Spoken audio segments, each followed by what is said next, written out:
오늘 우리에게 주시는 하나님 말씀은 사사기 21장 1절로 12절의 말씀입니다.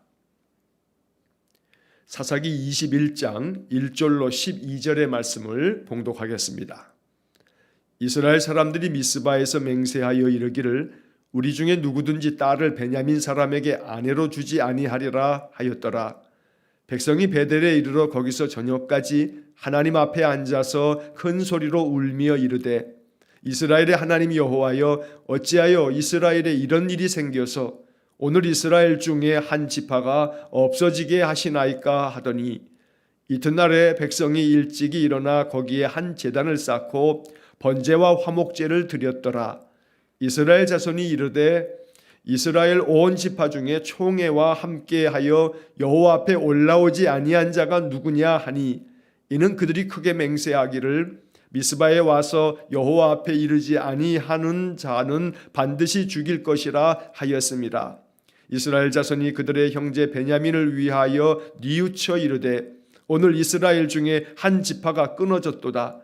그 남은 자들에게 우리가 어떻게 하면 아내를 얻게 하리요? 우리가 전에 여호와로 맹세하여 우리의 딸을 그들의 아내로 주지 아니하리라 하였도다. 또 이르되 이스라엘 지파 중 미스바에 올라와서 여호와께 이르지 아니한 자가 누구냐 하고 본즉 야베스 길르앗에서는 한 사람도 진영에 이르러 총회에 참여하지 아니하였으니 백성을 계수할 때에 야베스 길르앗 주민이 하나도 거기 없음을 보았습니다. 회중이 큰 용사 12,000명을 그리로 보내며 그들에게 명령하여 이르되 가서 야베스 길르앗 주민과 부녀와 어린 아이를 칼날로 치라. 너희가 행할 일은 모든 남자 및 남자와 잔 여자를 진멸하여 바칠 것이니라 하였더라. 그들이 야베스 길르앗 주민 중에서 젊은 처녀 400명을 얻었으니 이는 아직 남자와 동침한 일이 없어 남자를 알지 못하는 자라. 그들을 실로 진영으로 데려오니 이곳은 가나안 땅이더라. 아멘. 자, 이제 오늘과 내일 이틀에 걸쳐서 사사기 21장의 말씀을 우리가 읽게 되고 이 사사기 21장이 사사기의 마지막 장입니다.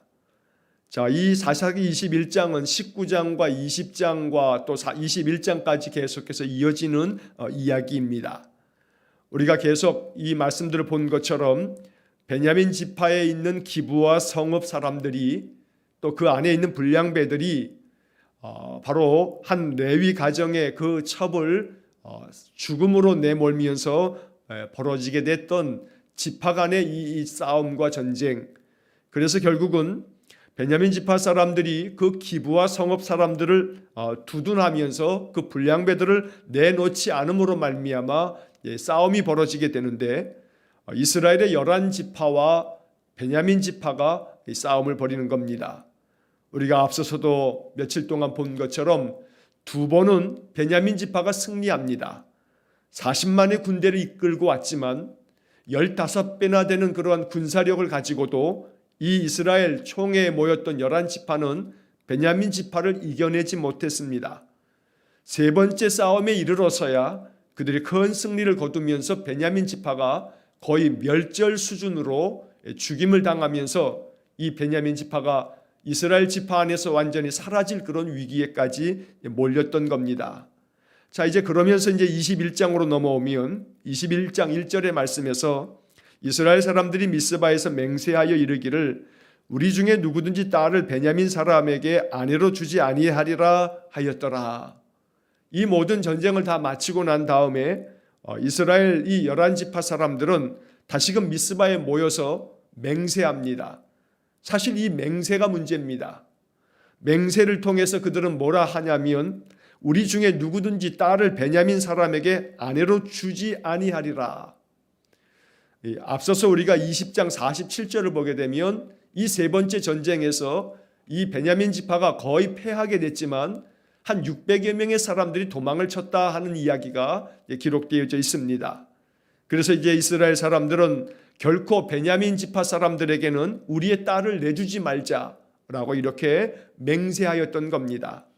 그러나 이 맹세로 말미암아 이제 이스라엘 사람들은 다시금 안타까운 마음으로 또 잘못된 선택으로 다시금 자기들 이 민족 안에서 길르앗 야베스 그 성읍의 사람들을 또 쳐서 죽이는 그러한 악순환을 또 거듭하고 있는 겁니다.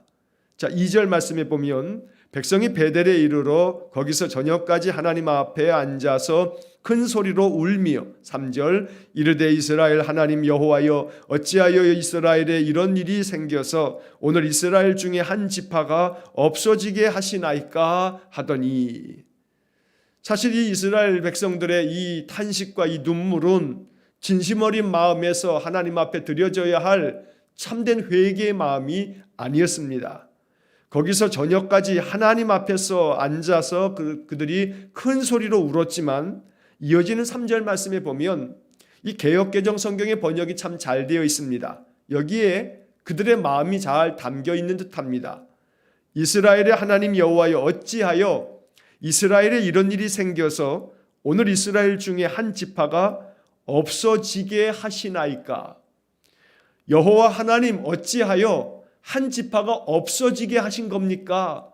이렇게 지금 말하고 있다는 겁니다. 이 개역개정 성경의 이 번역의 마지막 부분에서 없어지게 하시나이까. 하나님이 없어지게 하지 않은 겁니까? 이렇게 이 이야기들을 이 모든 사건들을 하나님께서 이렇게 하신 거 아닙니까? 라고 하는 그러한 뉘앙스가 이 개역개정 성경의 번역 속에 담겨져 있습니다. 새번역 성경이나 쉬운 성경의 번역은 좀 다르게 번역되어 있습니다. 새번역 성경에서는 어찌하여 이런 일이 이스라엘에서 일어났습니까? 좀 더 이 사실 자체를 그냥 아주 평이하게 이렇게 기록을 한 겁니다. 자, 어째서 이렇게 베냐민 지파가 다 멸절당할 이러한 일이 이스라엘 지파 안에, 이스라엘 안에 이런 일이 왜 생겼습니까? 라고 이렇게 묻는 그러한 번역으로 새 번역은 번역되어 있습니다.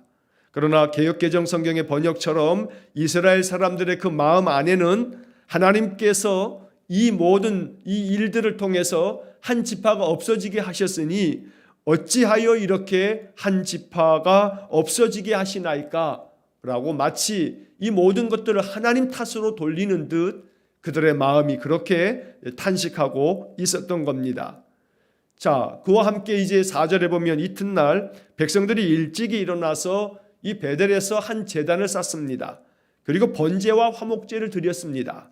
하나님께 예배하는 겁니다. 예배하는 이것은 참 좋고 또 아주 보기 아름다운 것입니다. 그러나 문제는 이 예배 안에서 하나님 뜻을 헤아리고 하나님 말씀을 듣고자 해야 하는데 이렇게 예배를 드리면서도 그들은 자기 생각, 자기의 의견, 자기의 견해를 또한 계속해서 주장하는 듯 그 다음에 이어지는 말씀에 또 정말로 쓸데없는 맹세를 하면서 이제 이 문제를 어찌하면 좋을까? 이걸 어떻게 하면 좋은 해법이 되겠나? 라고 하면서 그들은 또 다른 맹세를 하게 되는 겁니다. 자, 5절 말씀에 보면 이스라엘 자손이 이르되 이스라엘 온 지파 중에 총회와 함께하여 여호와 앞에 올라오지 아니한 자가 누구냐 하니 이는 그들이 크게 맹세하기를 미스바에 와서 하나님 앞에 이르지 아니한 자는 반드시 죽일 것이라 하였음이라. 여러분 여기서 또 한 번 크게 맹세하기를 이라고 하는 표현을 보게 됩니다. 자, 제단을 쌓고 번제와 화목제 예배를 잘 드렸습니다. 그런데 예배를 마치고 난 다음에 이스라엘 사람들이 하는 이야기는 5절 맨 마지막에 반드시 죽일 것이라 이러한 맹세를 크게 맹세했다고 적혀져 있는 겁니다.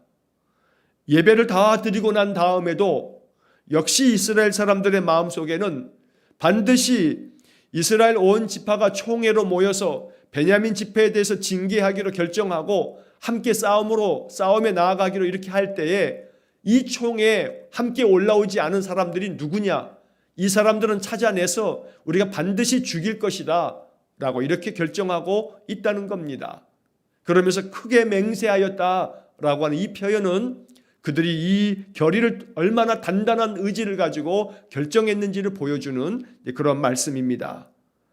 예배를 드려도 마음 중심이 하나님을 향하여 자기 자신의 자아를 내려놓고 하나님 말씀을 듣고자 하며 하나님 내게 원하시는 바가 무엇입니까? 내가 어찌하기를 원하십니까? 이렇게 하나님께 물어서 성령이 주시는 감동을 따라 하나님이 가장 귀하고 의롭게 여기시는 하나님의 그 사랑과 정의의 그 뜻을 온전히 쫓는 그러한 마음이 아니라면 또다시 여기 이스라엘의 총회 사람들의 이 쓸데없는 잘못된 큰 맹세처럼 우리는 우를 범할 수가 있다는 겁니다. 자, 그래서 결국 이것이 이제 화근이 됩니다. 자, 그 다음 이어지는 6절의 말씀에 보면 이스라엘 자손이 그들의 형제 베냐민을 위하여 뉘우쳐 이르되 오늘 이스라엘 중에 한 지파가 끊어졌도다. 7절 그 남은 자들에게 우리가 어떻게 하면 아내를 얻게 하리요? 우리가 전에 여호와로 맹세하여 우리의 딸을 그들의 아내로 주지 아니하리라 하였도다. 자, 이 6절 말씀만 보면 문자적으로는 이스라엘 자손이 그들의 형제 베냐민을 위하여 뉘우쳐 이르되 뉘우쳤다고 되어 있습니다. 그러나 여러분, 이 뉘우침은 참된 회개가 아닙니다. 이스라엘 사람들이 이렇게 크게 울면서 하나님께 예배를 드리면서까지 어찌하면 좋을까 고심하면서 그들은 그 베냐민 지파가 다 사라져가는 것들에 대해서 뉘우쳤다라고 되어 있는데 세번역 성경의 번역에 보면 측은한 마음이 생겨서 이렇게 번역되어 있고 쉬운 성경에서는 마음이 아파서라고 되어져 있습니다. 인간적으로 보면 측은한 마음을 갖고 마음을 아파하며 그 다음에 뉘우치는 이것 자체는 참 잘된 것 같이 보여집니다. 그러나 그 다음에 이어지는 말씀을 보게 되면 이렇게 베냐민 지파가 오늘 이스라엘 중에서 끊어지게 되었다. 다 사라지게 되었다. 그래서 그 남아있는 사람들에게 우리가 어떻게 하면 아내를 얻게 해 주어서 그 지파가 그래도 존속될 수 있도록 해줄 수 있겠는가? 이제 그들이 다시금 이 문제를 논의하고 있는 겁니다.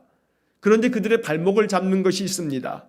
이렇게 뉘우치기 전까지는 이 베냐민 지파에 대해서 반드시 우리가 우리의 딸을 그들에게 내주지 않겠다 맹세하였던 바가 있기 때문에 이제 7절 하반절에 보면 우리가 전에 여호와로 맹세하여 우리의 딸을 그들의 아내로 주지 아니하리라 하였도다. 그러니 우리가 딸을 줄 수는 없고 그렇다고 베냐민 그 지파에 남은 그 사람들에게 이방인 여자들과 함께 결혼하라고 할 수도 없고 그것은 율법이 금하고 있는 것이기 때문에 이제 이스라엘 이 11지파 이 총회는 고심을 하게 됩니다. 자, 그러면서 이제 그 다음 이어지는 8절의 말씀에 이 고심의 끝에 그들이 결정하는 바가 참 어리석은 결정이고 그들이 맹세한 대로 맹세한 것이 있었기 때문에 그것을 피할 수가 없어서 또다시 자기 이스라엘 민족 안에서 한 성읍을 쳐서 아무 이유 없이 그들을 멸하는 그러한 이 죄를 범하게 되는 겁니다. 자, 8절의 말씀에 보면 또 이르되 이스라엘 지파 중 미스바에 올라와서 여호와께 이르지 아니한 자가 누구냐 하고 본즉 야베스 길르앗에서는 한 사람도 진영에 이르러 총회에 참여하지 아니하였으니 9절 백성을 계수할 때에 야베스 길르앗 주민이 하나도 거기 없음을 보았음이라. 자, 베냐민과의 전쟁을 하러 나아가기 전에 이스라엘 모든 지파들이 다 그들이 미스바에 모였을 때에 이렇게 소집 통보를 받고도 우리 이 총회에 모이지 않은 그러한 사람들이 있는가? 만약에 그런 사람이 있으면 우리가 반드시 그들을 죽일 것이다. 이렇게 크게 맹세하였기 때문에 이제 이들이 다시금 이 문제를 거론하면서 그때 이 총회에 올라오지 않은 사람들이 누구냐 하고 그들을 찾게 되는 겁니다. 자, 그렇게 찾아보니 야베스 길르앗 주민들이 이 총회에 참여하지 않았다라고 하는 것을 그들이 찾게 되는 겁니다. 왜 이렇게 이 총회에 참여하지 않은 사람을 찾고 있는 거냐면 그들은 우리가 맹세한 것처럼 그들을 죽이겠다고 했으니 그들을 죽여서 그곳 안에 있는 처녀들을 데려다가 이 베냐민 사람들의 남은 자들에게 아내로 주어서 베냐민 지파가 존속되도록 그 베냐민 지파가 완전히 사라지지 않도록 그렇게 하자는 결정을 지금 내리고 있는 겁니다. 또다시 자기들의 허물과 죄를 이렇게 해결하겠다고 또 다른 죄를 범하면서 그것이 맹세라고 맹세를 지켜가겠다고 하는 그런 이스라엘 사람들의 이 마음은 사실 어리석은 신앙이고 잘못된 신앙입니다. 맹세가 잘못되었으면 그 맹세가 잘못되었음을 고백하며 회개할 수 있어야 합니다. 그래서 이스라엘 사람들은 계속해서 잘못된 맹세로 인하여 그 맹세는 하나님께 맹세한 것이니 맹세를 지켜야 한다라고 하는 그러한 결론에 이르면서 또 다른 죄를 범하게 된다는 겁니다. 사사기 11장에서 사사 입다가 그러했습니다. 괜한 하나님 앞에서의 서원 때문에 자기를 먼저 맞으러 나온 딸을 하나님 앞에 드리기로 맹세했기 때문에 그 딸을 번제로 바치는 그러한 어리석음을 범했던 겁니다. 그것은 하나님이 받으시지도 않습니다. 그것은 하나님 앞에 참된 서원이 아니기 때문에 하나님 앞에 이것을 회개하는 마음이 필요한 것이지, 하나님께 맹세했으니 하나님께 서원했으니 이것은 반드시 지켜야 한다라고 하는 것은 이것은 잘못된 신앙입니다.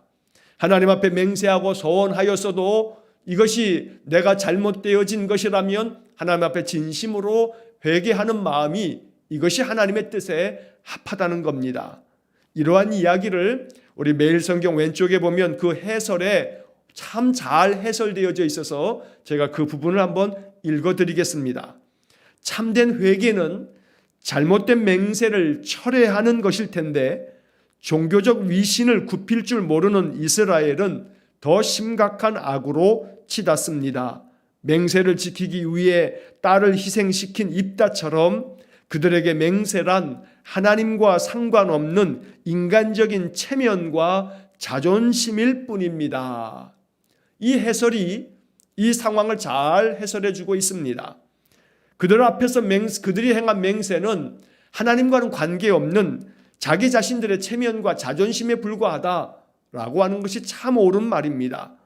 결국 종교적인 위선을 굽힐 줄 모르고 우리가 이렇게 하나님 앞에 예배하면서 크게 맹세했으니 이 맹세를 반드시 지켜야 한다라고 하는 그런 완고함 가운데 또 다른 더 심각한 악을 범하게 되는 그런 어리석음을 지금 보여주고 있다는 겁니다.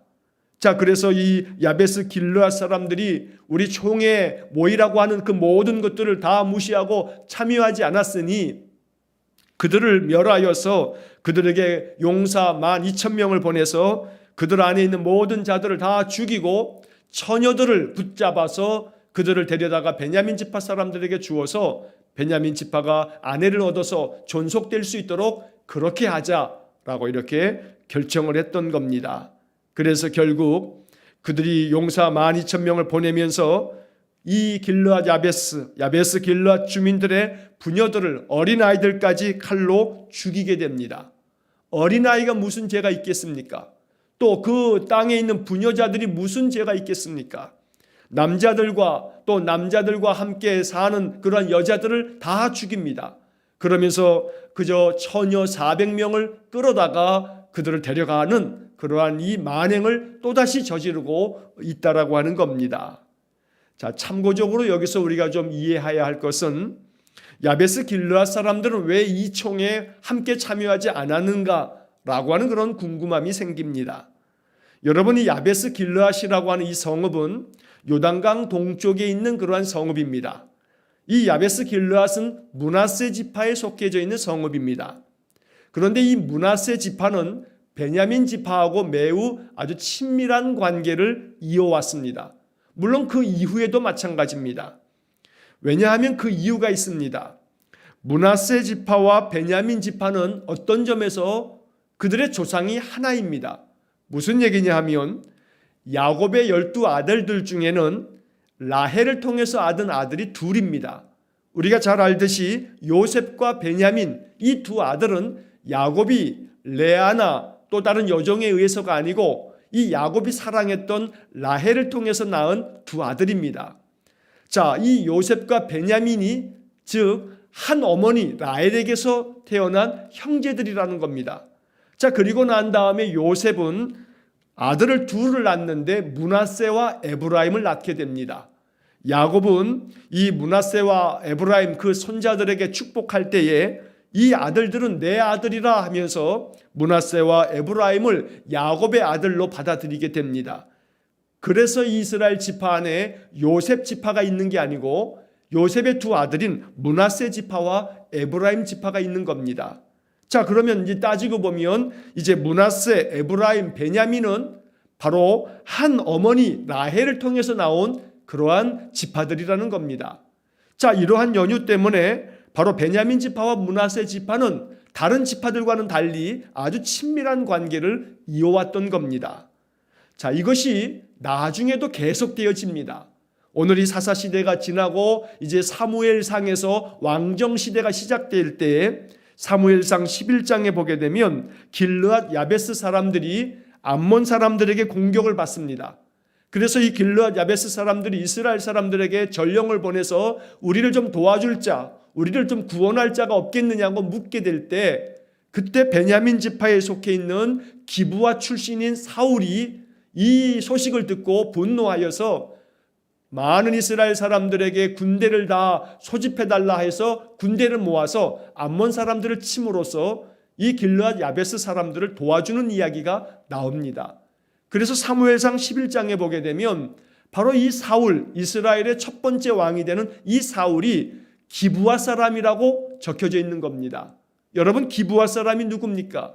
지금 이 사사기 19장, 20장, 21장에서 바로 기브아 사람 안에 있는 불량배들 때문에 아주 참상이 벌어지는 그러한 사건의 그 주인공이 기브아 사람인데, 바로 그 기브아 사람들 중에서 나중에 사울이 거기서 왕이 되더라 이 말입니다. 자, 그래서 바로 이 베냐민 지파와 또 이 므낫세 지파에 속해져 있는 길르앗 사람들이 이렇게 아주 친밀한 관계에 있었기 때문에 베냐민 지파와 싸워야 하는 이 싸움을 결정하는 총회에 바로 이 길르앗 야베스 사람들이 참여하지 않았던 겁니다. 그러나 이 문제로 인해서 이스라엘의 나머지 총회는 바로 이 길르앗 야베스 사람들을 쳐 죽이고 거기서 처녀들을 데려다가 베냐민 지파 사람들에게 아내로 주는 그러한 결정을 오늘 이 본문의 이야기 속에서 내리고 있는 겁니다. 이것은 분명히 잘못된 일입니다. 그들이 본문의 말씀 4절의 말씀에서 한 제단을 쌓고 번제와 화목제를 드리고 그리고 난 다음에 결정했던 이스라엘 총회에 올라오지 아니한 자는 반드시 죽이겠다고 크게 맹세했던 이것 때문에 이것이 발단이 돼서 결국은 또다시 자기 민족 안에 있는 한 지파의 성읍을 완전히 또 무너뜨리는 이러한 악을 행하고 있다는 겁니다.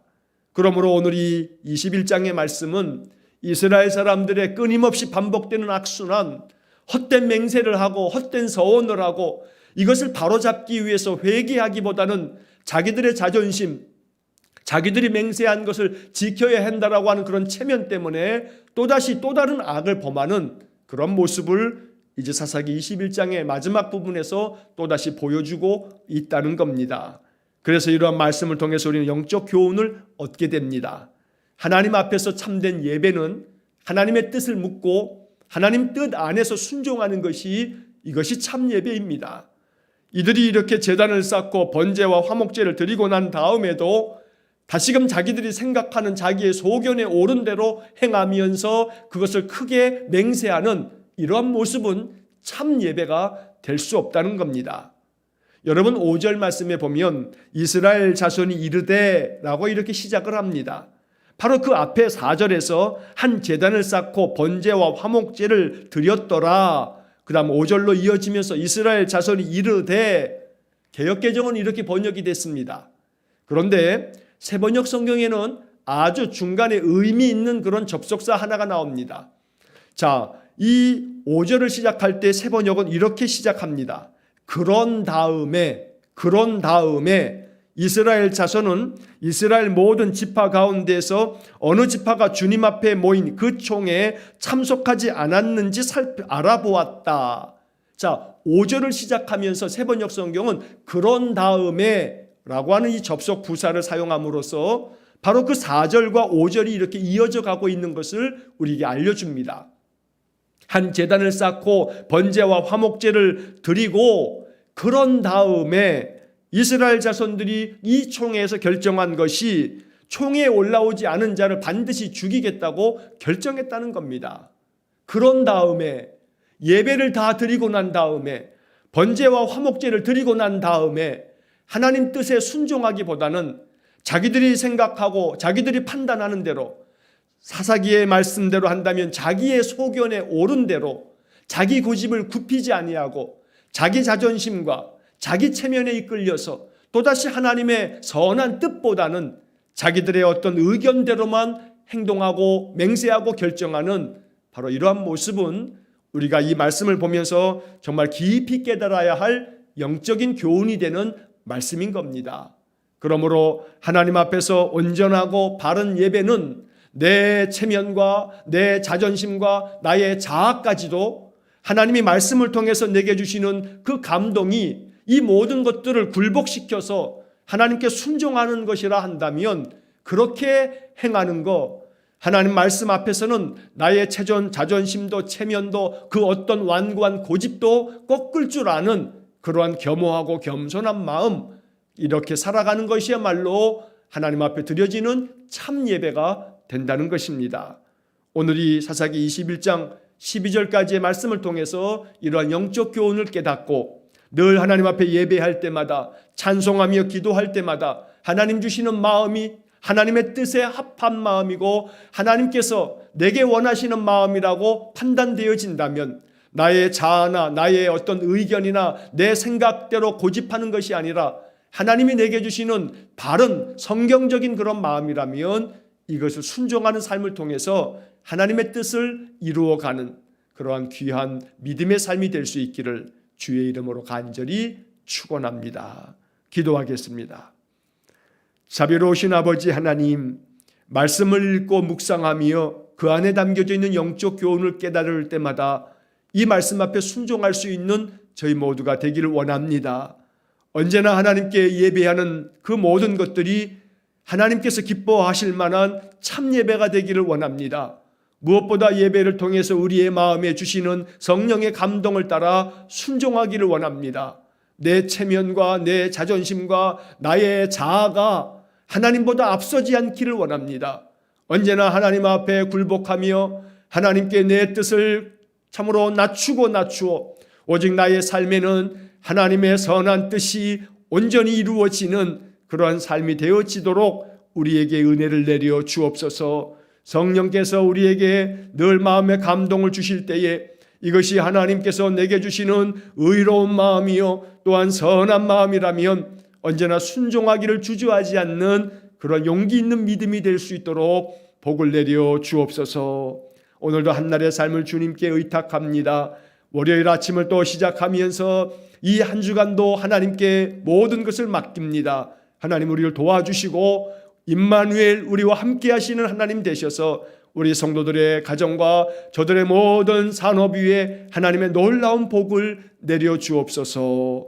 예수님 이름으로 기도하옵나이다. 아멘. 우리 구주 예수 그리스도의 은혜와 하나님 아버지의 극진하신 사랑과 성령의 교통하심이 날마다 하나님의 말씀 앞에 순종하여 그 말씀 앞에 나의 모든 자아를 내려놓고 오직 하나님의 뜻이 나를 통해서 이루어지기만을 간절히 소망하며 기도하는 귀한 믿음의 성도들 위에와 저들 가정과 온 가족들 위에 우리 성도들의 모든 일터와 생업의 터전 위에 저들의 모든 인생 위에 이제로부터 영원토록 함께 하시길 축원하옵나이다. 아멘.